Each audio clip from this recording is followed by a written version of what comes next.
If you want to set up SmartThings on the Samsung Galaxy S26 Ultra, it is pretty straightforward. Just go to the app drawer, then proceed to the Samsung folder, and you should be able to find the SmartThings app in here.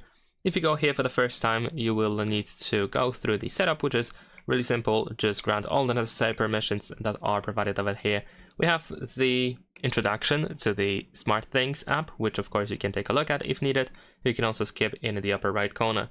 You probably want to grant access for the app to location, so you can choose while using the app and some other stuff as well.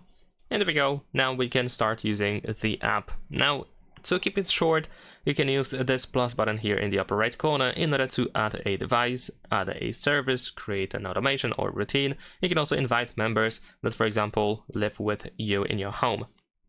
Also, we can switch to devices over here at the bottom in order to find all your personal devices. You can also go through all the different rooms that you have, of course, in your house.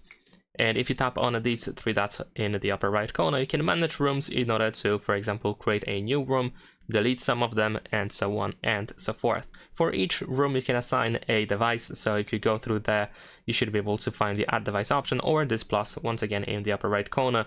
Then over here, you can just scan a QR code, scan nearby devices, or you can search for your device from one of these two options. And that is pretty much it. Now, keep in mind that also here we can find some additional suggestions that might be useful to use. Like if you go to routines over here, you can find your routines that you can, of course, create and customize. You can also go to discover in order to find some examples that, of course, can be quite useful as well. And then in here in menu, we have some additional options like even how to use, which can be, of course, quite crucial to read. But that is pretty much it. Leave a like and subscribe.